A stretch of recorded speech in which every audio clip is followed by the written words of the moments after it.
everybody. Reporting to you again from the Glamour City, Hollywood. This is something that seems to me quite obvious, but nobody ever speaks about it. Even climate skeptics, or they don't really speak about it very often.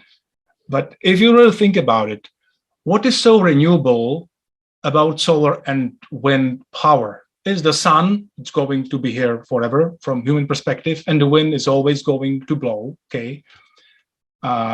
But from this perspective, carbon is also would be renewable resource, because carbon will be circulating on this planet forever. But the things that are not renewable are the materials that you need to build the power plants. If you want to build any power plant of any sort, solar, windmill, anything, you need to mine non-renewable resources that will be depleted sooner or later.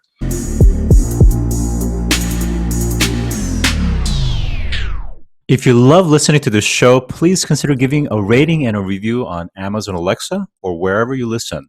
We want to continue bringing you this amazing content, and part of our ability to do that means that we need a big audience. Now, it may not seem like much, but rating and reviewing the show will help more people find us, just like how you found this show. Simply on any podcast platform, search for our show, scroll down to the bottom, and push 5 stars. It's that easy. Thanks for supporting the show.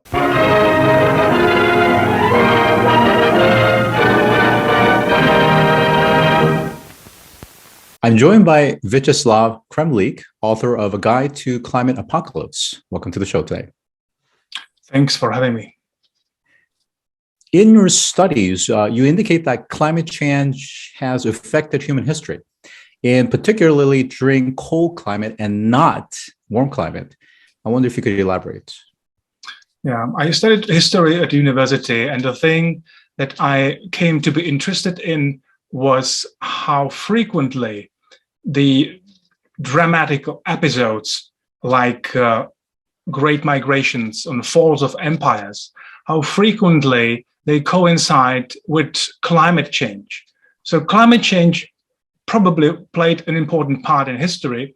And this is something that was sort of ignored. Even when I was at grammar school, nobody said anything about climate change having effect on history at all.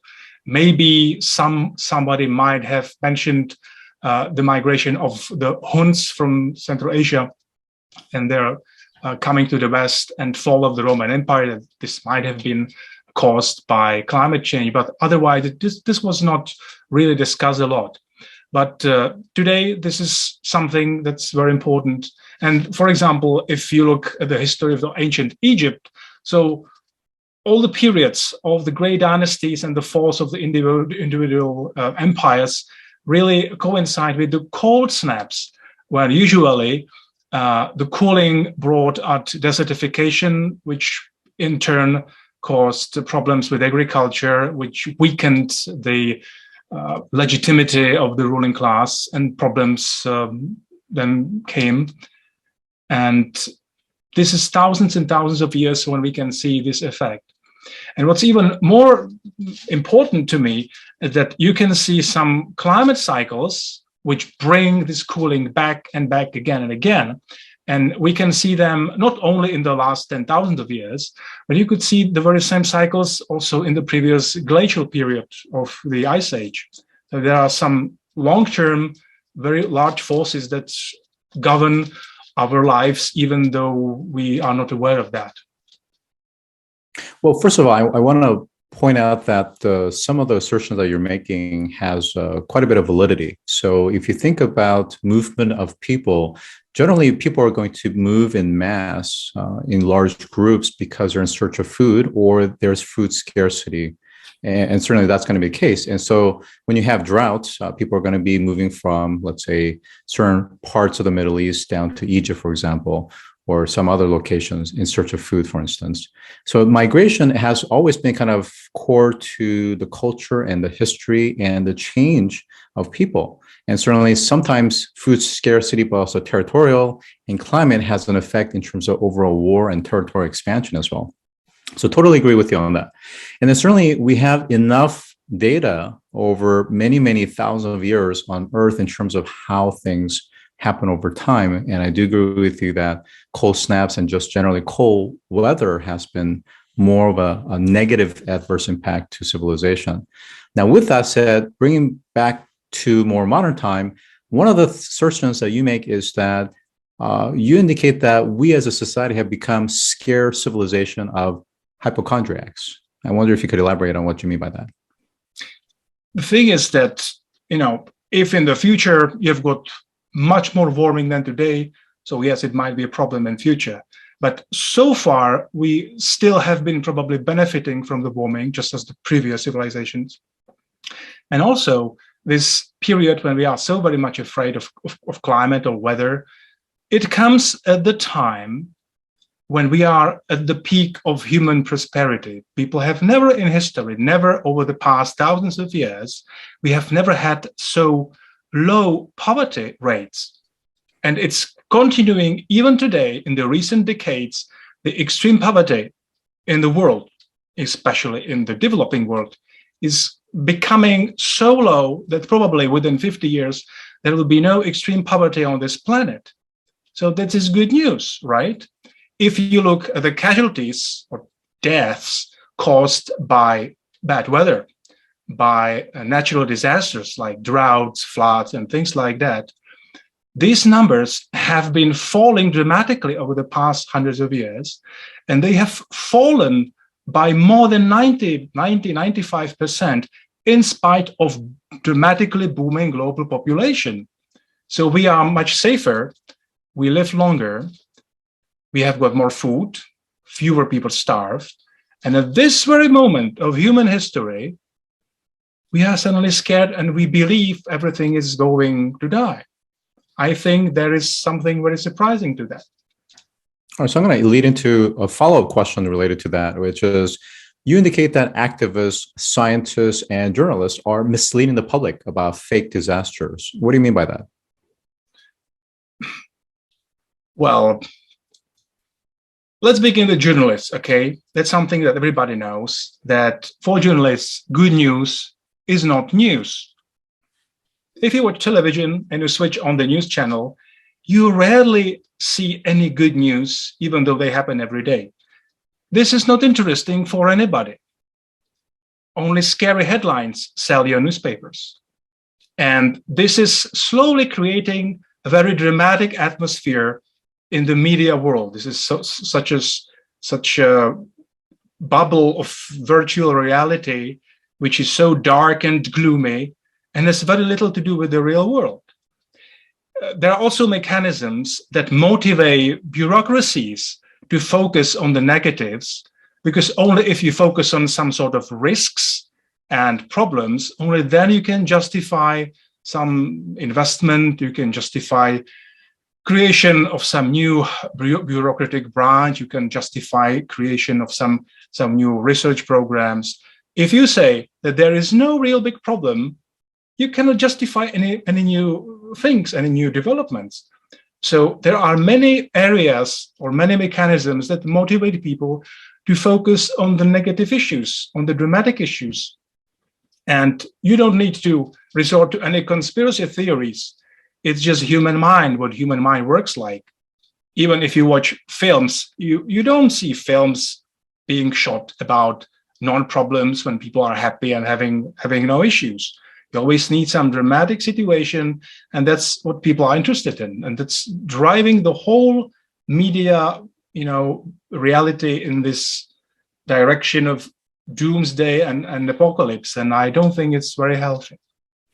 All right, so just to be very clear in terms of just fundamentals here is let's not talk about the mechanism and what incents the media to want to continue to propagate negative news overall. But let's ask the basic question for you.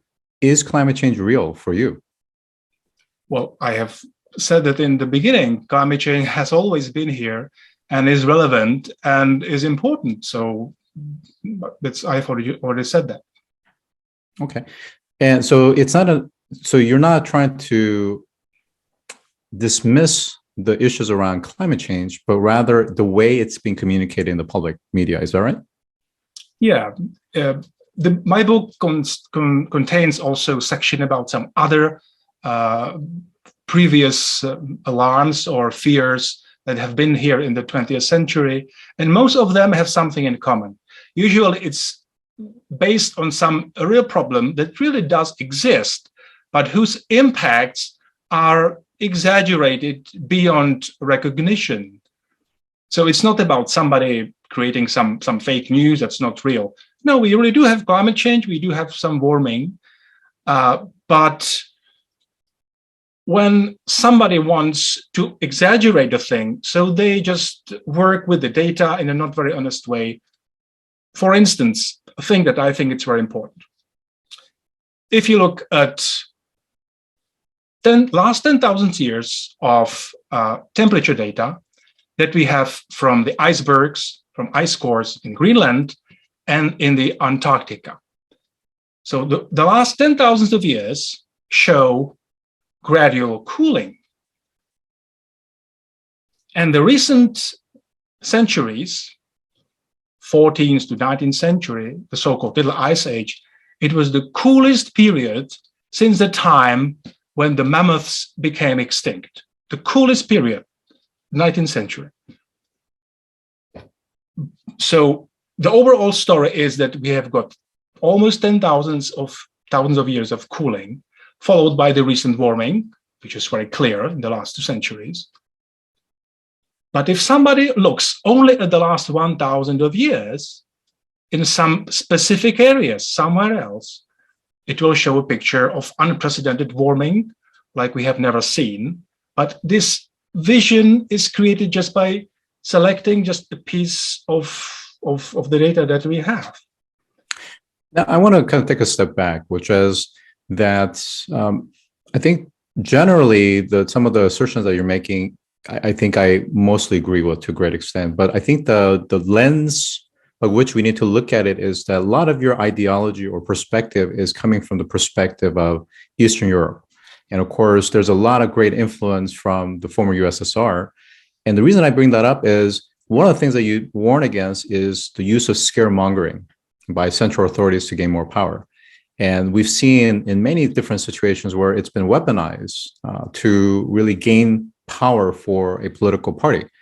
And that's been, of course, without disagreement, harmful. And you also talk about warning against closed societies where everyone must follow a sacred master plan. And somehow someone in some communist party knows exactly how to execute and that everybody must follow that particular order. That doesn't work. We've seen that it doesn't work. But rather, you're supporting an open society, which is a lot more flexible, adaptable. So talk a little bit about that to help us understand the lens by which you're looking at the world. Yeah.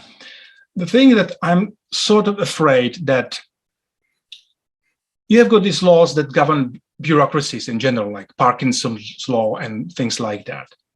And they will never say, the bureaucracies, international bureaucracies, they will never say that they are not needed. They need some problem that they will try saving us from. They will do so by creating more and more regulations, and thereby limiting your freedom to choose to decide something. And regulation of carbon is something like a holy grail of any bureaucracy, because anything you do has some carbon emissions. Even when I speak, I have carbon emissions, right? So if you decide that carbon is the problem, and it must be regulated at any rate and at any extent, even the smallest one, on principle, so we can regulate anything. And we might end up sooner or later in a society when everything you do is regulated centrally. They will be monitoring your emissions, everywhere you do. And I am not really happy about it. I'm sort of afraid, and this may be my way of scaremongering, perhaps. I'm afraid that we might end up in society that looks like the Chinese society when they have got this social credit system, and every citizen is monitored. And when they violate some rules set up by the government, they will be denied the right to travel, to buy train ticket, things like that. And I'm afraid that this regulation of carbon might end up this way. I'm sort of worried about this. Well, I think, for the listeners, the perspective that I bring is because Vicheslav is based in Prague, Czech Republic. Prague, Czech Republic. Thank you. It's a Czech small Republic. country neighboring Germany. One of my favorite countries, is that there's a lot of European Union, EU influence and EC influence, of course. And so you've seen some of the heavy regulation when it's managed at that macro level. So that's kind of the perspective that you're coming from. But I wonder, when we talk about the term regulation, there's a bit of a fallacy that somehow it has to mean that we have to release our libertarian rights as individuals and as specific parties. I think there are ways to self-regulate, and I think there are ways to do it in a decentralized fashion as well. So we need to be kind of careful about just putting a broad umbrella that all regulation is going to lead to the big brother issue that you're referring to, again, looking at it from an EU and former Soviet Union perspective. Let's get into some of the kind of nuts and bolts here. You claim that renewable resources are neither renewable or sustainable. What do you mean by that? I'm quite surprised that this is such a big issue, because this is something that seems to me quite obvious, but nobody ever speaks about it. Even climate skeptics, or they don't really speak about it very often. But if you really think about it, what is so renewable about solar and wind power? Is the sun, it's going to be here forever from human perspective, and the wind is always going to blow, okay? But from this perspective, carbon is also would be renewable resource, because carbon will be circulating on this planet forever. But the things that are not renewable are the materials that you need to build the power plants. If you want to build any power plant of any sort, solar, windmill, anything, you need to mine non-renewable resources that will be depleted sooner or later. And it is quite well known, and today I think it's even discussed already, that for many of these applications, you need rare minerals, which, as the name suggests, are rare. And it's quite possible that we got fewer of them than we have got fossil fuels. So it may, the wind and sun, of course, are ecological and are great power source that should be utilized. But we need to mine non-renewable things to use them. So we have not solved anything. We have not just got ourselves out of the hook. It's just postponing something a few years later. The only real long-term sustainable solution of industrial civilization is to, mine some materials in outer space or something like that. But you need raw materials, even for solar power plant and the windmills. So this is not sustainable maybe it's sustainable for a century or two, but not forever, definitely. Again, I think I caution the narrative that we hear for Main Street versus those that are in the scientific community and people that are doing hands-on research and development of these technologies, is that for communicating to the broad general public, we need to simplify things. So renewable, of course, yes. But to your point, there are caveats. It doesn't come free. So rather than looking at renewable in the sense of it's completely free, you have to look at the net. What is the net CO2 in terms of the full activity value chain? So to your point, I agree that mining rare materials, it can be problematic, and it has its own set of externalities if it's not mined in a sustainable fashion and creates externalities, environmental impact. Furthermore, you have the recycling issue. So you have solar panels that's eventually going to need to be recycled or become obsolete in less than 10, 15 years. So that has to be addressed. As all these cars and vehicles start to get different forms of lithium ion batteries, they also have to be recycled or renewed or disposed of. So we are definitely creating new sets of externalities or issues that needs to be very thoughtfully thought through. And I don't think the public is as aware because of the complexities and the nuances. So something that I think generally the public is starting to have a better understanding, as an example, is garbage or refuse. We used to, for years, send all the recycling mess, computer parts, all that to China, and they would take it apart. And of course, in the process, all those dangerous, poisonous elements would go into the ground, into water tables, and pollute their ground as well as pollute their water source. Now they're no longer accepting it. So now what are we doing with recycling? When I put out my recycling bin, I don't have confidence that they're actually recycling properly because they don't have the right facility or infrastructure. Rather, it's probably getting commingled with garbage and going to landfill. So we have some real issues that needs to be addressed. So agree with you on many of these things. Let's talk about, what do you mean? How do individual green policies cancel each other out? I'm not sure if I understand that. This is my favorite talking point because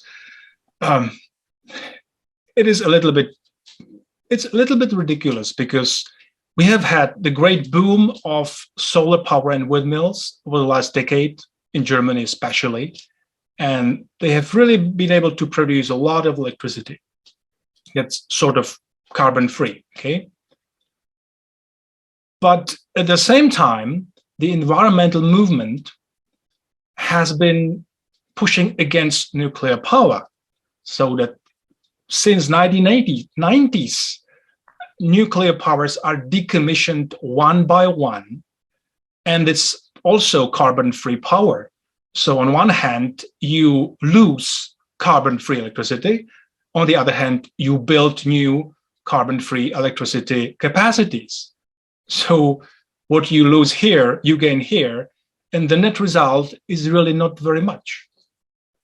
But you don't hear about it a lot. You can hear a lot about how we are doing a lot to cut our carbon footprint, but actually we are not, because the net result, if you compare the numbers, the net numbers since 1970s, it hasn't changed a lot.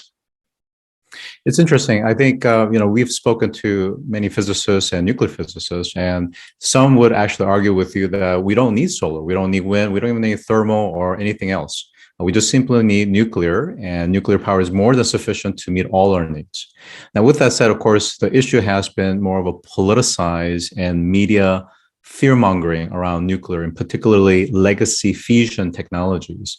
We have much newer fourth generation, fifth generation design and specifications that can actually produce safer, lower cost nuclear fusion that's on the drawing board, but it hasn't been really executed and implemented in large scale, although there's a few that's up and coming around the world. The real game changer is going to be nuclear fusion, and there are a handful, very small handful of very well capitalized nuclear fusion startups that are looking to commercialize, not to do incremental R&D and improvements, but actually commercialize and really address some of the thermal heat insulation aspects so that we can produce perpetual energy without all the negative aspects of things that come up with nuclear fusion, as an example. So completely agree with you on that. And again, I think the challenge is, when you think about climate change policy, and you got the United Nations as an example, it's a collective, and that collective isn't a homogeneous, singular thinking body, but rather very heterogeneous, very misaligned sets of stakeholders. So even the parties that agree to certain emissions limits, for example, behind the scene will actually continue to produce more coal and so forth, because they're trying to push up and prop up their economy, as an example. So there's a lot of, I think, positioning versus the reality. And of course, to your point, there are regulations that are not working in a unified fashion because of the nature of territories, geographies, and sovereignties. Agreed. It's a real mess. Which brings us to another set of mess, environmental indicators or metrics. So one of the things that we're starting to shift from is we're going away from awareness to now accounting, forensics. So carbon accounting, to your point earlier. But we have a lot of different methodologies and frameworks that are out there. How are we measuring carbon, and are we measuring it properly? I've been writing about something that's called ecological footprint, which is something that caught my attention, which is a very frequently used indicator of how environmentally friendly we are behaving. And I'm very surprised. I was very surprised to learn that ecological footprint, in fact, has very little to do with ecology in the way as I understand it. In my way, in my idea, in my point of view, ecology is about not poisoning rivers with toxic issues, not changing the forest into a landfill or a parking lot, about saving your endangered species, the landscape, and so on. But none of these issues are considered in ecological footprint. If you change a pasture into a parking lot, the ecological footprint indicator doesn't penalize you at all. And this is acknowledged even by its very authors, right? So it's not something that I claim, it's even what they acknowledge. But still, this indicator is used widely. It is used even by the World Wildlife Fund. Another interesting indicator that I have come across is a Happy Planet indicator. This is probably not so well known, but it is used by a British group that in 2008 created the first Green New Deal plan policy in Britain. And they published this Happy Planet Index, which is supposed to replace GDP, the gross domestic product, as an indicator when comparing the countries, because the GDP doesn't really tell you anything and everything, and sometimes it can be misleading. Okay, so they come with a different alternative, which judges the countries by the longevity of life, fine, by their self-reported feelings of satisfaction, how people like their life. It's also fine by me. But the indicator also considers the carbon footprint of the countries, which may sound reasonable to you because we are evaluating countries by how environmentally conscious they are. But the result is that the Happy Planet Index is dominated by countries which have ruined economies. They are very poor. The people report themselves to be not very happy there. And the countries like Rwanda or Somalia and other very poor countries are scoring better than countries like Germany or Scandinavia, and they are considered by this index to be more happy than other countries.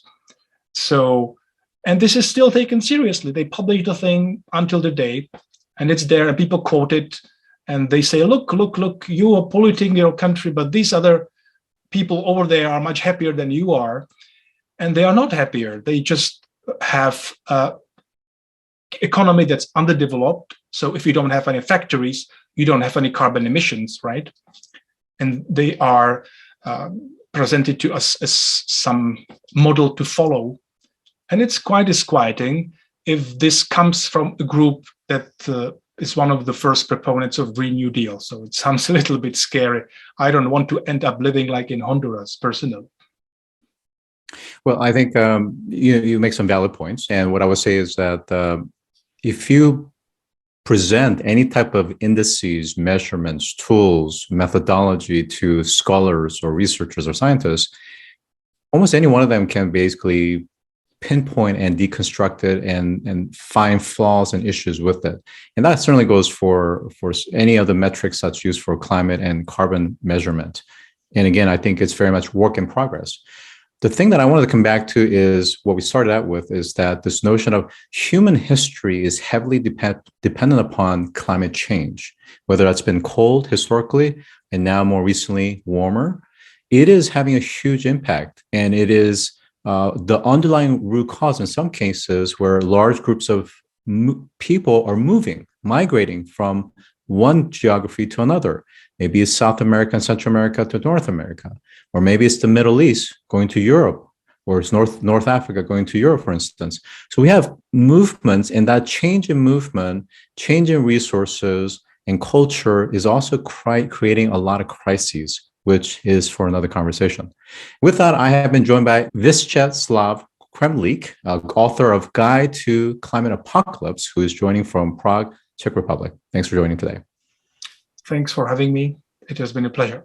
If you've enjoyed this episode, take a moment to rate our show on any podcast platform that you listen to. Scroll down to the bottom and push 5 stars. It's that easy. And as always, thanks for listening.